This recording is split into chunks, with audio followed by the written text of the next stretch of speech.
Good afternoon, everyone. I think we have 45 minutes. I don't want to bore you with some chat. I think, how is the day going on from morning? Is it too boring? See, this is the start. Sorry? So I want to make it more entertaining because that's where the conversation begins, right? So we need to have any point moving, we need to have a conversation starting. That's what the topic which we are discussing today. We are all starting, in the era of digital. How do we, most of us, most of the time talking to some bots, we don't know who's actually the person, is the real person, or is it some AI talking to us? So let's talk to some of the interesting panelists, understand how they are managing their business, what are the challenges they faced when they started, how they are actually using this advancement in technology to increase their customer experience. So just to start, I just request each panelist to introduce themselves. Along with that, just to add at what point you guys realized that we should have a conversational commerce into your business and how it helped to maximize your conversion rate. You can start with Rajesh. Yeah, I'll go first. This is Rajesh. I'm part of a company called Akshayakalpa. We are, India's largest organic dairy company. We are based out of Bangalore. We serve about 50,000 customers daily. Majority of them through our, app. And of course, the entire thing lies in, the product itself, which we'll talk separately. It's, how we produce that milk very differently. But I think coming to the, conversations, yes, we do engage with our customer both at the time of signing them up, then servicing them, and throughout the journey, including the monthly recharge, because most of them are on subscription basis.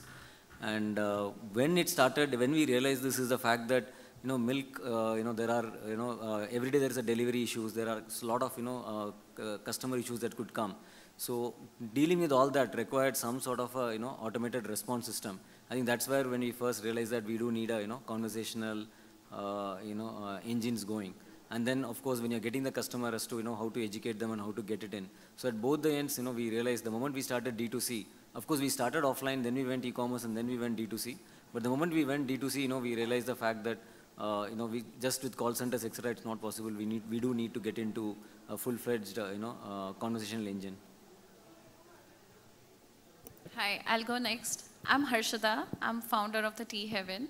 Tea Heaven is a sustainable premium Indian tea brand that delivers freshest teas globally.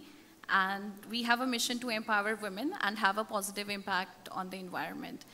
So it was almost, we started as a D2C e-commerce, but it was almost after 10 months that we realized that we receiving same kind of questions like how to brew this tea or similar kind of questions from different customers that we started to integrate some bots or have a team set up, like a customer support service team set up. So definitely we looking forward to implement AI, especially outside India. We receive a lot of questions which we can definitely improve with the AI. Yeah. Hey, I'm Dhruv. I'm the founder of the Pant project. We're a brand that makes custom-made pants online. Just curious first, before we dive into this, how many here have heard of the Pant project before or seen an Instagram ad of us, been targeted somewhere on social media? Okay, great. About half of you all here. The rest will probably get some targeting in the next few hours. So when we talk about, conversational commerce, at least for our brand, I think a lot of questions I get about this is about the tools that people use for conversational commerce. I actually want to steer it away from the tools and talk about the conversational part of conversation commerce. And I think what we've tried to do as a brand, being website first, is engage with our customer at every stage in the journey. And so we actually have a large in-house customer service team. And since we're a custom-made brand, we answer a lot of questions before someone makes a purchase. They want to know, how do I measure myself? They want recommendations on what pants are right for their body type or for the occasion they're looking for. And even after they make a purchase, there are a lot of questions that come up on, where's my order? We take 10 days to deliver since it's a custom-made pant. Or what if it doesn't fit me right? We offer free alterations. And that whole process of sort of going through the post-purchase journey. So I think on conversational commerce, we're in early days in automation, but I truly believe the approach is a mix of a bot or automated responses for some basic queries, and human intervention for anything that's a little bit more complex? Hi, my name is Aashish. I run this brand called myPAPERCLIP. We are one of India's largest premium notebook and stationery brands. My take on conversation commerce from our standpoint, from the brand standpoint, is we primarily started in 2013. We were not online at all in the fair bit of the early days of our company. So conversational commerce for us was, and we work in a store-in-store format, so conversational commerce for us was largely to do with how to train the sales guy at the store to kind of convert convert a customer in a very cluttered market at the store level. But currently what we're doing, and we've progressed into online marketplace, all of that, what we're experimenting with currently is how to use largely some bots on WhatsApp and on some meta platforms to automate a customer journey arising from a question or a lead largely. Overall, I think my take on this is conversation, and ours is a very straightforward product. So not a whole lot of conversational commerce happens for a product like ours. But to even reduce the impact or reduce the use of conversational commerce in an industry like us, I think the starting point is to have complete transparency on your website so that when a customer is buying X thing on the website, on any website, any industry, any product, if you have that clearly mentioned, in your, not the FAQ section, but, the kind of questions that you get from the customers are finally embedded in the specifications of the product or XYZ things on the website, that'll reduce the effort of having a conversation leading to a sale, which means overall conversions will be higher in the beginning without spending many bot hours or human hours to kind of convert the customer. So that's my 2 cents in the beginning. We'll have a detailed conversation. Sure. Jeevika. Hi, my name is Jeevika Tyagi. I'm the co-founder and CEO of brand Aastey. Aastey is basically the Hindi word, which means to take it easy. Aastey, Aastey chalo. You guys must have heard of that word before. So at Aastey, we are actually the largest sustainable athleisure, size-inclusive brand for women of India.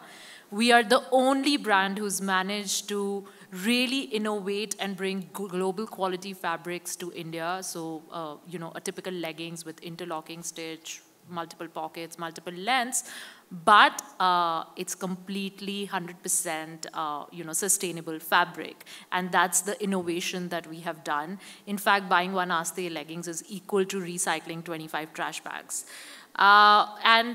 We also happen to just coincidentally have the largest community of women who like to live Aastey in India. We have almost 2 lakh women who have chosen to live Aastey.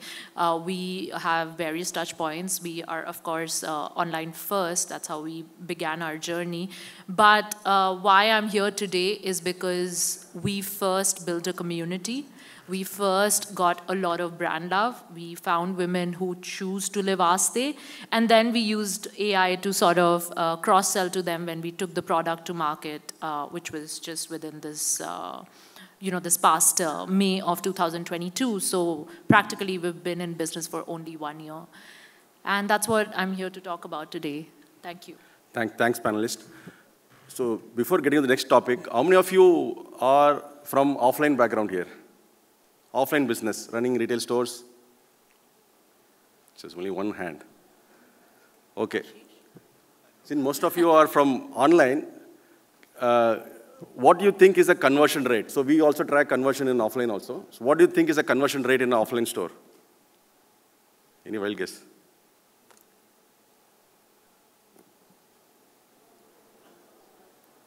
Anybody? Yeah, 60% is way too wild. So about, there are brands who does 60% also. It's about varies between 25 to 60%. And for D2C brand, what's the conversion rate? What is the best conversion rate we get? 4 to 5 is the best. So about 2 to 3 is the average. See, the major difference is happening is your customer connect on the offline versus offline. So offline versus online. So when you go to a store as a customer, you are talking to people, you understand if you have any queries, you can talk to them. They're giving you instant solution so that, therefore, we are able to make a quicker decision. But when it comes to e-commerce, the biggest challenge which we see, we see great customer add to cart, then finally, whether there any query, suddenly they'll back off. We don't know why they're leaving. That's where the conventional commerce helps business. I'm sure each one of us has adopted a certain way of conversational commerce. You can share, maybe Dhruv, your unique product, you are a customized tailoring product. I'm sure you have a lot of customer queries coming in. How are you managing your customer support system? How you think tech can help you to maximize your conversions? I'll actually share a slightly controversial take on conversion rates. So, you're talking about how high it is for offline and low it is for online. We take, on average, 8 visits of a customer to our site to convert them. So that's a lot of times the customer is coming back before they buy. And I actually don't see that as that bad a thing. I see it as a good thing because they're actually educating themselves about our product, our offering, and they're developing conviction to buy this product before they go ahead and commit 3,000 rupees to a pair of pants. What we do see is that when a customer has been through that journey and does make a commitment to buy a pair of pants, it's much more likely that they will repeat if they are satisfied with the product, and their lifetime value is much higher. Also online, the cost to get a customer to your site the first time may be high, but if the rest of the visits they're coming back on their own, there's really no cost to that. So measuring just conversion rate, it needs to be taken in context of category, context of source of traffic, context of many things. And even from a conversational perspective, obviously offline you can do a lot of things in touch and feel of product, and that's why conversion rate is much higher. But online you have to do the work to, like, the founder here from myPAPERCLIP was saying, educate the customer on the product page, exactly. Educate through videos, educate through chat about your product. You have to do that. And I find automation to be useful for basic queries, but every time we've over-automated, levels of unsubscribe have just gone through the roof, and customers feel like you're pushing too hard to get someone to buy.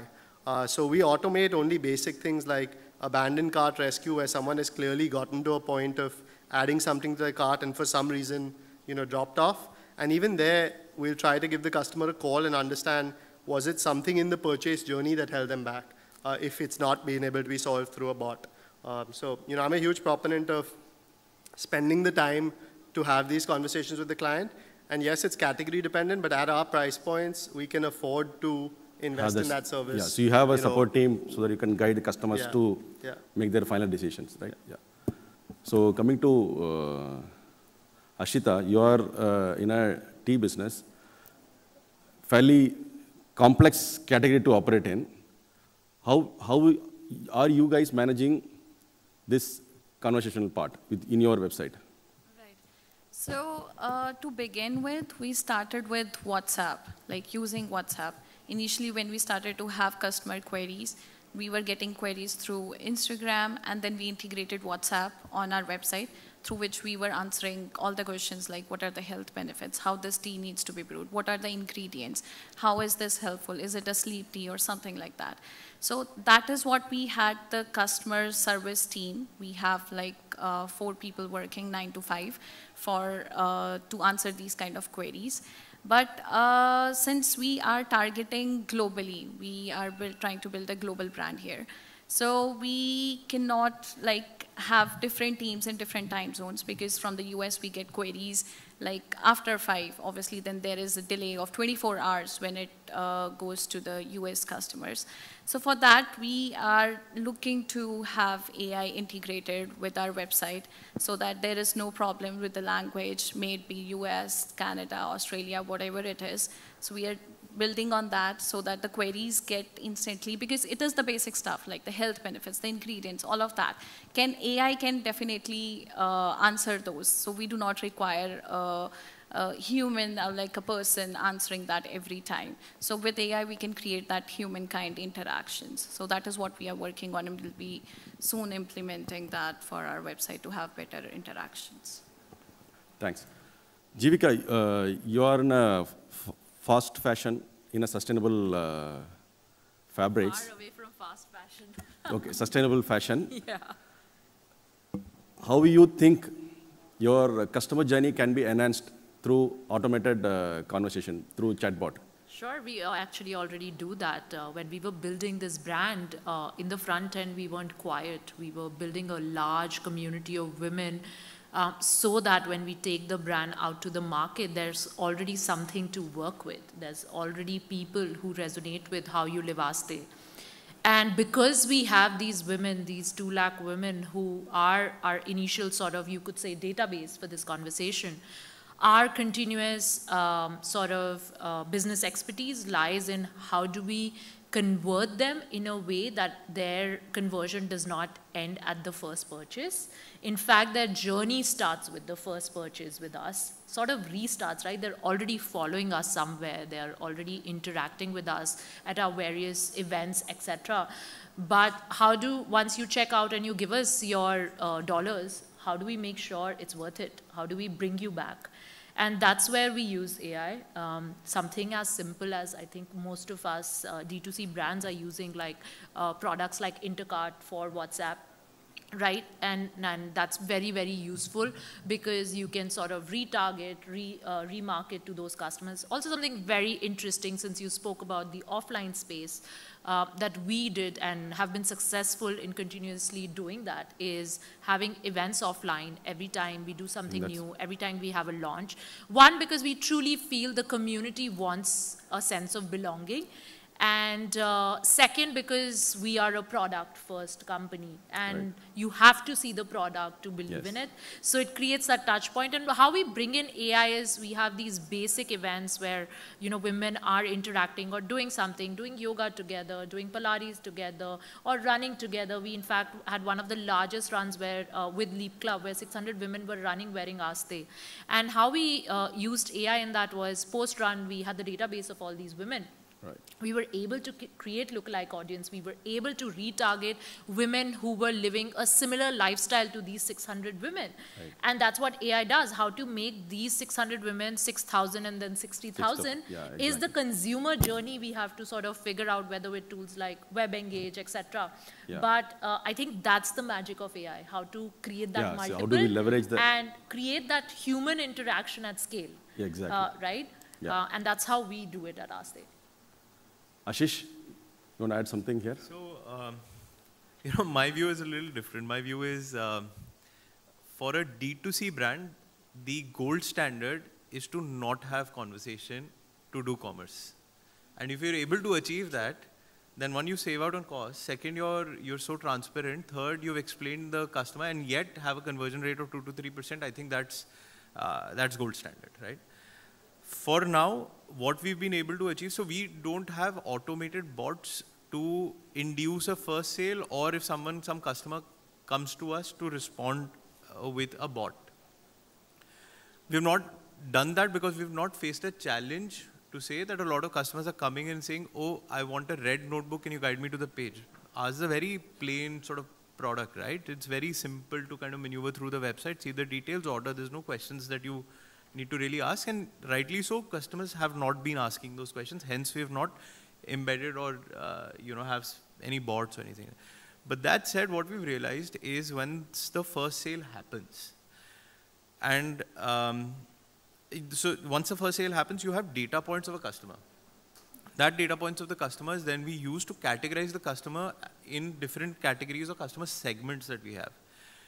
Those segments can be and we've made those journeys to say that if a customer has bought a black color A5 size notebook in month 1, he's most likely to buy a dark colored notebook of the same size in month 3 from the initial purchase, right?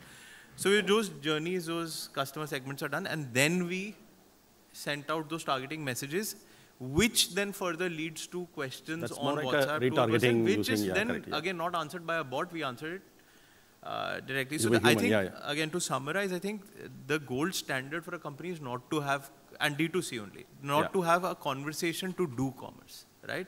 And that said, I think the future gold standard is going to be with the chat GPTs coming in and all of that. And I was reading somewhere with Shopify plugins kind of coming in.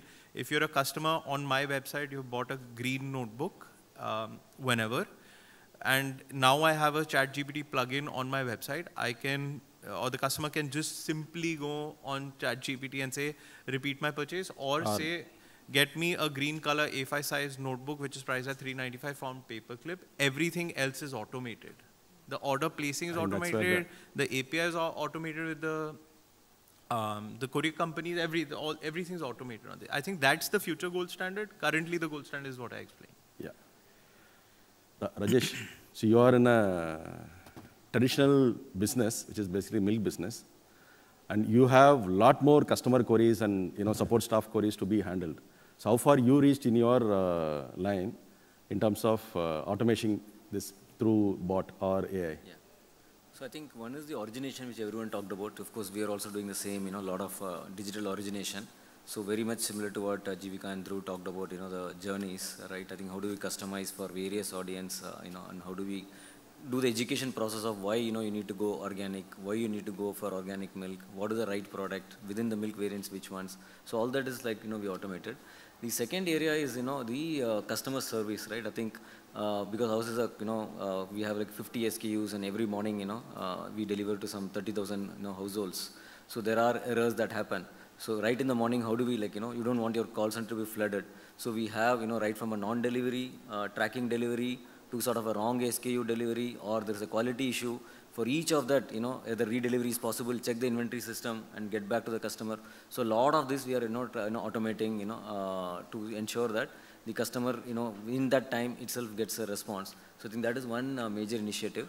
Second is, ours is a subscription business, which is a continuous business. So there are people, who churn. So how do this entire, churn, reminder of, this thing, or sometimes people get dissatisfied with certain things.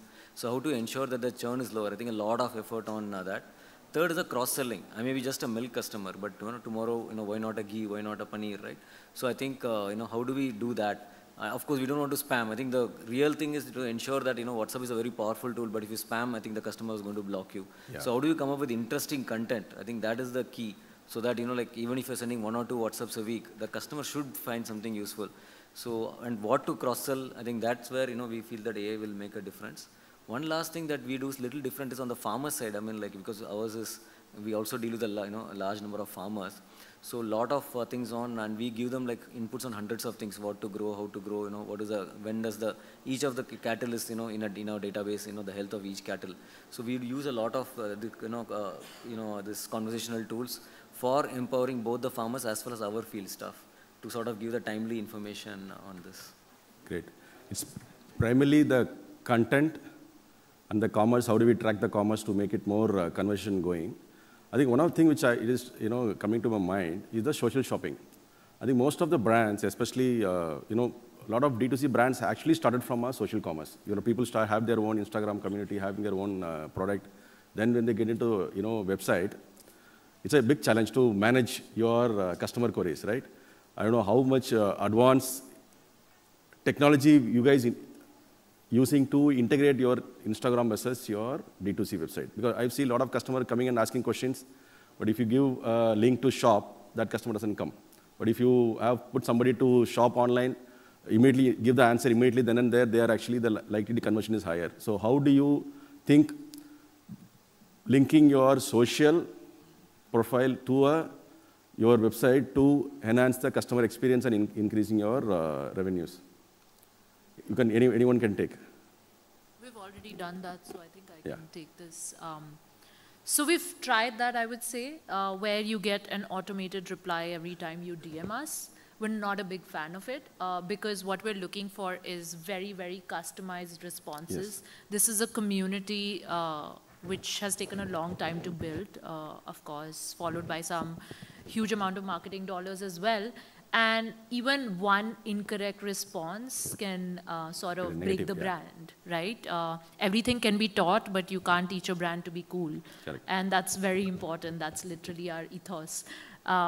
So we removed it because it does not give you a simple customized responses. Like, let's say, especially we women love to send hearts to everything, right? Yeah. So let's say we put a story and we got a response with those heart eyes. So the bot would send them a reply saying, thank you so much for your interest and this and that and blah, blah, blah. Nobody wants to hear that, right? They just wanted to send the heart and that's about it. And there are very, very few solutions right now where you can sort of read into those hearts and say, okay, this is when you don't reply. Yes, exactly. Right? That's where, yeah. This is when you don't, you know, give them gyan Yeah, and correct. tell them.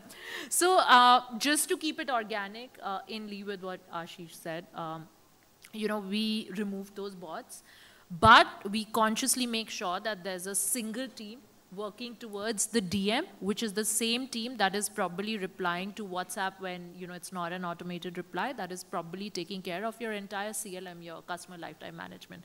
That's very important, where you have one integrated journey. Because what sounds worse is if you have one customer who sent you hearts on Instagram and they're already a big fan, and you send them a cold email saying, hey, become a fan of our brand, right? Yeah, I think that's a very cold way to turn off the customers. Yeah, I think that's a very interesting point. No matter how many solutions are out there, that requires some amount of manual intervention to really study the emotion. Yes. And I'm sure that we're not far away, especially with ChatGPT, you know, really nailing that emotion as well. But we haven't been able to find one solution. We've tried multiple things and we've failed. I think this is a good point for the tech team to work on it. Send us hearts on DM, guys. I think a couple of things I'll add to this. Very interesting what she mentioned. See, we have to understand and different brands, different product categories work very differently, and how customers react to that work very differently as well. So I'll say, coming from what Jeevika has also said, customer is not a baby, let alone a child. It's not a baby that one customer is sending a heart and you're going on and saying, we have 10 products, so which one do you buy? It doesn't work like that, right? In the real world, the customer is very smart. If he or she is liking a picture on Instagram or trying to interact with you, it's out of, it's being involved with your brand socially. They're not trying to do commerce by sending hearts. If they had to do commerce, they'll go on your website and do the commerce. But contrary to this, what's happening in some parts of the world, including the Middle East, and this is a story that I heard from a friend of mine whose father is based out of Dubai, and he was on Instagram, and the evening discussion they were having was what to order for dinner today. And they narrowed down, okay, we'll order, say hypothetically, Domino's pizza we'll order. And then suddenly he's seeing his dad on Instagram. He's like, what are you doing on Instagram on the Domino's page? He's like, I'm ordering food from here. Like, why are you doing this? Because I see pictures. It's a very immersive menu. I'll go ahead and buy from here. That's also happening. Yeah. You have to now see the thin line between this to say that does a heart mean customer wants to buy, or does your picture in the food segment compelling enough for a customer to buy a pepperoni pizza from your Instagram page without you doing the conversation commerce bit? Yeah. Instagram is becoming like a website for you to do commerce. It's not nothing to do with conversation. Yeah, it is a facilitator for commerce, but how do we use tech to respond responsibly? It's not like it's just not automatic chat, standard mail. Somebody is asking for, say, if you're an apparel business, they'll ask for a size chart. You know, suddenly off the shoot, they will think, show me a size. Again, it will go with the same standard 3-page question, then customer will get bored. Dhruv, your views? You have a very big community as well. No, I think, you know, when you're saying with tech, we use tech very lightly to give you your first response, which would let you know we're there and listening to what you're saying. But beyond that, we use a lot of human. And I think the way I think about it is, you know, what Aashish was saying is there's some platforms where you want to minimize inbound. And that, for me, is the approach of an Amazon or a Nykaa, where they have their bots set up and they're trying to minimize inbound because they sell so many categories and just couldn't deal with the service volume. When someone's coming to your own website and not buying you on Amazon, Myntra, it's because they want more connect with your brand. Okay. And the way I think about it is, you know, a lot of people think about it as minimizing cost or service as a cost center. I think of it as our biggest revenue center and our biggest insight center into what the customer is actually thinking and why they're not buying or why they're buying. Right. And from a cost basis, you know, I'd encourage every founder here to do an exercise and just say, can you look back at last month's orders and see an order that had a service query and an order that didn't? And what's your average order value when you have a service query and when you don't? And if it's lower when you have a service query, there's obviously something wrong. Yes. If it's significantly higher, which for us it's 1.5 times to 2 times higher when they actually chat with someone for 5, 10, 15 minutes. Yeah. So it's definitely, the cost of doing that is 10 rupees, 20 rupees, 50 rupees. The benefit is thousands of rupees of purchase value. So there's a clear trade-off in favor of overstaffing for service and giving quick service with a full conversation. So you also have a very large community on Instagram, right? You are Ashida. So what is the challenge you face in managing your community versus your? Right. So I think I really agree with Devika. So that's the problem. Like even we have. Sorry, Jeevika. Sorry, my bad. So yeah, so it's the same problem that gets the bots are answering the same thing. But I think there are studies happening on sentimental analysis and natural language processing, which would be a solution for when it comes to social media, Instagram, Facebook, and having accurate answers so that customers can be redirected accordingly to where they need to be, instead of you know, all the conversations that are happening now. Yeah. Rajesh, you want to add anything? Yeah, I mean, see, I think for social, for Instagram, I think, you know, for us, influencer marketing is fairly big. Mike. So, I think for taking care of influencer marketing, it is quite helpful to sort of, you know, like use the technology part, where we're working with a lot of, you know, micro influencers. And second thing, I think what we are also realizing is that the engagement, the commerce may not be that great in Instagram, but the engagement is really, you know, great. If you run contests, etc. I think technology is helping, at least in figuring out, you know, answers for basic questions. Then the CRM or the customer response team, you know, can use that and use those templates and just say yes or no, whether to upload this or not. They have a ready-made, you know, lot of answers. So it does help them quite a bit, but I agree. I mean, a lot of times, you know, it could go very wrong, and you know, they could not understand the real intent of the customer and the lingo that keeps changing. I think where I see AI helping this increasing overall the customer experience is build a unified learning process. It's like as a human being, so we look at what customers are saying in our reviews, what customers are saying in our Google reviews, what customers are talking about in our Instagram. How do we use technology to bring all my customer views in one single platform, give you, okay, this is what your customers are talking about, this is what customers are expecting, this is where you need to work on it. Maybe it could be product, it could be service, it could be your delivery time, it could be anything. I think that's where the way ahead for us in terms of conversational commerce with the help of AI. Of course, ChatGPT and bot coming in, there are certain bit of work happening, but how do we integrate with our own business? How do we use technologies where I see huge scope to work on? Till then, we have to have that personal touch, which is our human touch. Yes. We should have our, I think all of us have our customer support team to manage customer queries. I think one of the major learning which I also had when we started our D2C, we never had a customer support. We just had a chatbot. Most of the time, it never went unanswered. So when we started putting up our people to manage and respond real time, the conversion rate went really up. Like now we are in the era where how we can leverage AI technology to manage 70% of it. Still that 30% personal touch has to be there till the time customer evolves. Really, okay, and also system technology evolves, understand your emotions. I think, anybody want any other point, Dhruv? Yeah, any questions? Any?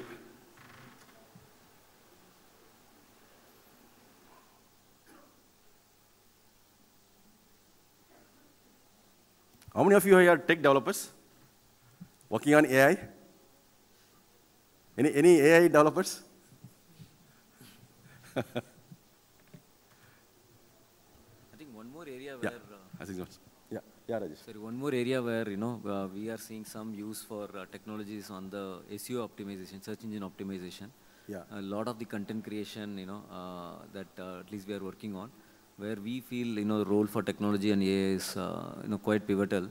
where you want your unique propositions in SEO optimization. It is helping a lot actually. I think that space, I think there are companies already started working on it. There are AI platform to create catalog for you, which includes your content, your text, everything, which as per your input. But larger scale is how do we understand customer emotions? This is basically reading your reviews and understand your conversation, whatever happened so far. Everybody's recording their chats, whatever happening in your WhatsApp. How do we leverage? Because as a human, if a support staff is understand there are some customers asking 4 or 5 questions, they know the 5th answer, how they answer. How do we train the AI to reach that level is the next step for us in D2C commerce. Somebody has a question. Yeah, hi.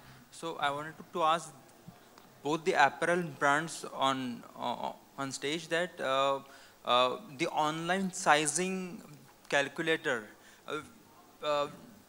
does it work or it still has problems? How do you tackle that? I can answer that. We are a size inclusive brand, which means for a typical design, we are giving you more than 24 sizes. In fact, I'll again take an example of a leggings. It comes in 3 lengths, one for women below 5'4", one for women 5'4" to 5'8", and then the tall length for women who are above 5'8". And then you have multiple sizes, so that's 8 different sizes from your extra, extra small to your 4XL. So size is the biggest nightmare as to why we formed this brand. And there's no standardization of sizing in India. When Indian women are shopping, they're actually shopping for Indian wear, or they're shopping modern wear on UK or US size. There's nothing like an Indian size chart. So one, your question is very, very apt. How we are doing it is how all the big brands are doing it.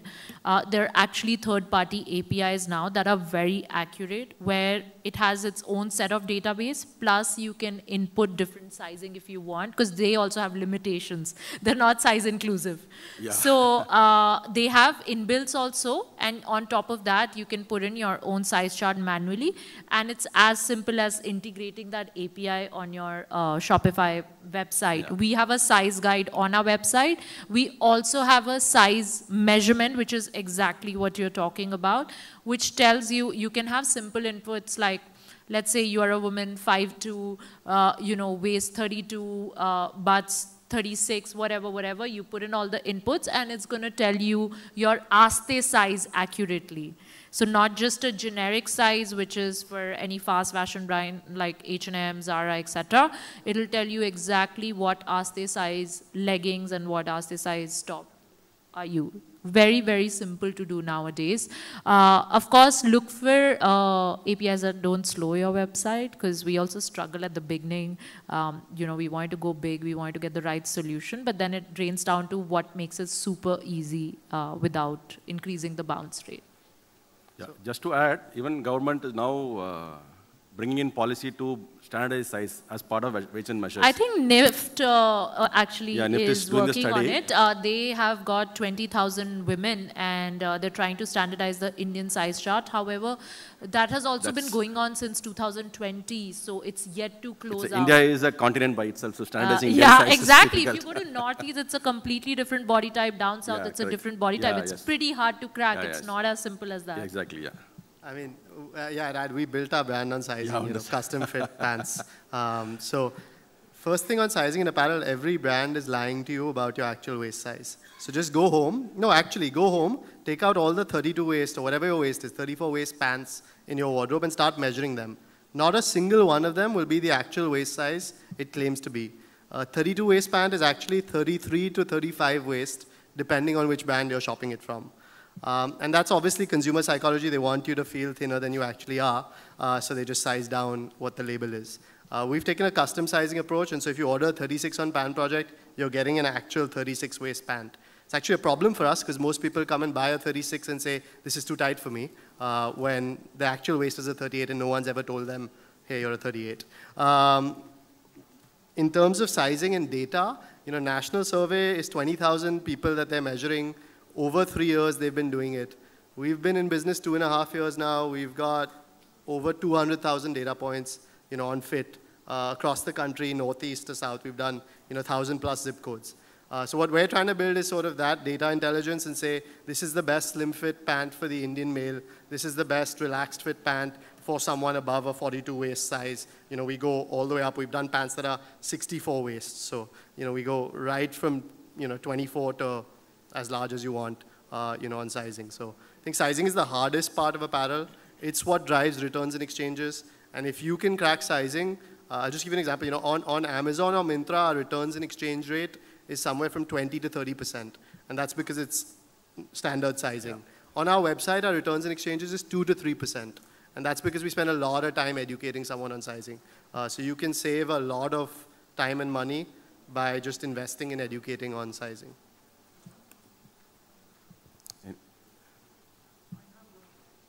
So I have one question. So basically, taking cue from what the responses were given by two panelists about managing the huge customer interaction volume, but at the same time, the need of personalization, because one lady also said that women keep on sending hearts. So I'm in a processed food business. I have created one unique product, and target audience are the women who cook, the homemakers basically. So my product would require a little bit of education, which obviously I'll try to handle with my marketing website, etc. But the question still remains, honestly, is how to handle this massive number of interactions, because as she also said that, okay, there are some analytics, etc. are available, but of course, I would have a very thin operations budget, so I cannot afford to create a call center and invest into that kind of a technology. But at the same time, the personalization will be required because of the kind of product that I'm trying to push into this. So can these people guide me as to how I can try to balance between these two? Because I'm sure if the lady does not get right answers, probably she will stop using my product. So then in this case, I'm losing my customer. So can somebody guide me on that? Anyone can take. See, I mean, I don't know if you're talking about the initial, I don't know if you're talking about the initial knowledge or the, you know, the follow-on. Not initial knowledge. So let's say I will sell my product. So basically the way I sell it today, so I say, you want to make pizza from superfoods? Many people say yes. You want to make garlic bread from superfoods? Same product. Take a Lego approach. So many people, many women order the trial pack, which I give it free of cost. I just ask them to support me with the logistics cost of 50 rupees. The trial pack reaches to her, along with that, 2 recipes. She can try any one of them.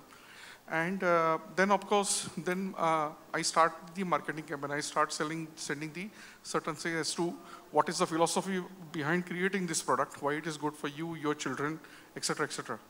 And then what we have experienced, we have just doing a test marketing at the moment.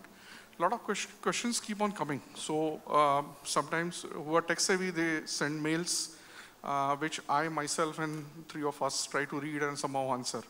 But as we try to, you know, launch it on commercially, the moment our patent comes in, then I really see this as a problem. I'm really horrified by the way 2 ladies are given the answers. Is this a brand or a cloud kitchen? No, it's not a cloud sort of kitchen. curated?